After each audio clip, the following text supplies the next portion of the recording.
Biden yakin Putin telah putuskan menyerang Ukraina, serbu ibu kota.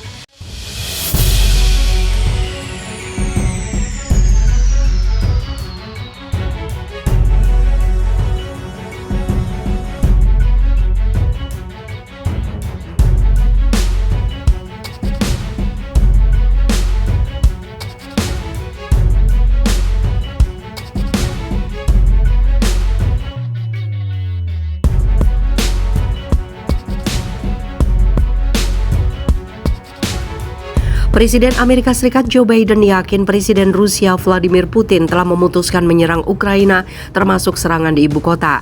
Pernyataan Biden itu muncul pada Jumat 18 Februari ketika ketegangan meningkat di sepanjang perbatasan militer. Barat sebelumnya menyebut operasi bendera palsu akan dilancarkan Rusia sebagai dalih untuk invasi Ukraina. Dalam perkembangan terbaru, satu konvoi kemanusiaan terkena tembakan dan pemberontak pro-Rusia mengevakuasi warga sipil dari zona konflik. Satu bom mobil menghantam kota timur Donetsk, tetapi tidak ada korban yang dilaporkan. Setelah beberapa pekan mengatakan, Amerika Serikat tidak yakin apakah Putin telah membuat keputusan akhir untuk menyerang Ukraina.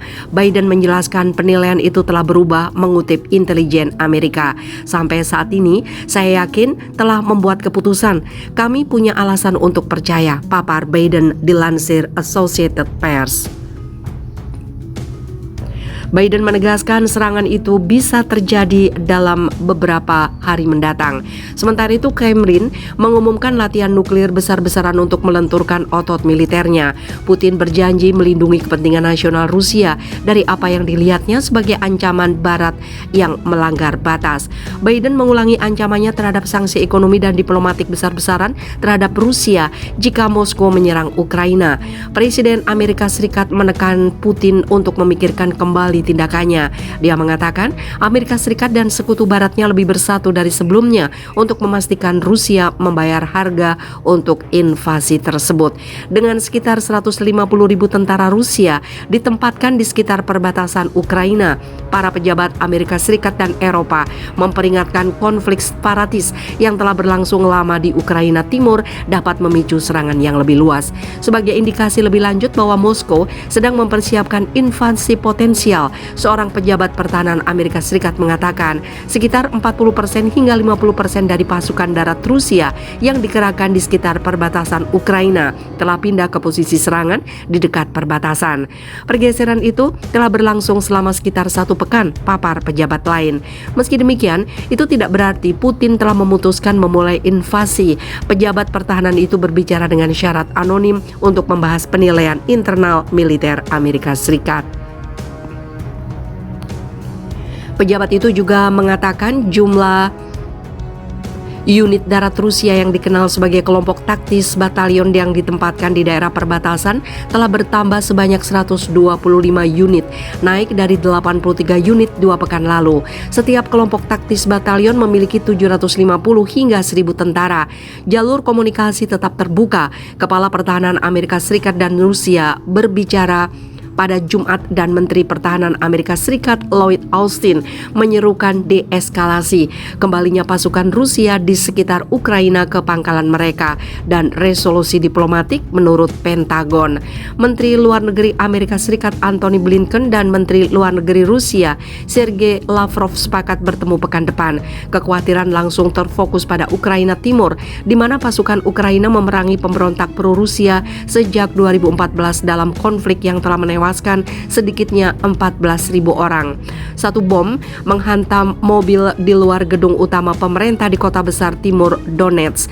Menurut seorang wartawan Associated Press di sana, kepala pasukan separatis Denis Sinenkov mengatakan mobil itu miliknya, ungkap laporan kantor berita Interfax. Tidak ada laporan tentang korban dan tidak ada konfirmasi independen tentang keadaan ledakan itu. Orang-orang berseragam memeriksa mobil yang terbakar itu. Penembakan biasanya terjadi terjadi di sepanjang garis yang memisahkan pasukan Ukraina dan pemberontak Donbas, tetapi kekerasan yang ditargetkan tidak biasa terjadi di kota yang dikuasai pemberontakan seperti Donetsk. Namun ledakan dan evakuasi yang diumumkan itu sejalan dengan peringatan Amerika Serikat tentang apa yang disebut serangan bendera palsu yang akan digunakan Rusia untuk membenarkan invasi. Menambah ketegangan, dua ledakan mengguncang kota Luhansk yang dikuasai pemberontak pada Sabtu pagi. Pusat Informasi Luhansk mengatakan salah satu ledakan terjadi di pipa gas alam dan mengutip saksi mata yang mengatakan ledakan lainnya terjadi di stasiun layanan kendaraan. Tidak ada laporan segera tentang korban atau penyebab ledakan. Pejabat Luhansk menyalahkan ledakan utama gas awal pekan ini pada sabotase. Separatis di wilayah Luhansk dan Donetsk yang menjadi jantung industri Ukraina, Donbas mengatakan mereka sedang mengevakuasi warga sipil ke Rusia. Pengumuman itu tampaknya menjadi bagian dari upaya Moskow melawan peringatan Barat tentang invasi Rusia dan sebagai gantinya menggambarkan Ukraina sebagai agresor. Kepala Pemerintah Republik Rakyat Donetsk, Denis Pusilin mengatakan perempuan, anak-anak dan orang tua akan mengungsi terlebih dahulu dan Rusia telah menyiapkan fasilitas untuk mereka. Pusilin menuduh dalam pernyataan video bahwa Presiden Ukraina Volodymyr Zelensky akan memerintahkan serangan yang akan segera terjadi di daerah tersebut. Metadata dari dua video yang diposting oleh separatis yang mengumumkan evakuasi menunjukkan bahwa file tersebut dibuat 2 hari lalu, ungkap laporan The Associated Press. Pihak berwenang Amerika Serikat telah menuduh kampanye disinformasi Kremlin dalam mencakup video yang direkam sebelumnya. Pihak berwenang mulai memindahkan anak-anak dari panti asuhan di Donetsk dan penduduk lainnya naik bus ke Rusia. Antrian panjang terbentuk di SPBU karena semakin banyak penduduk yang mengungsi sendiri. Putin memerintahkan menteri daruratnya untuk terbang ke wilayah Rostov yang berbatasan dengan Ukraina untuk membantu mengatur eksodus.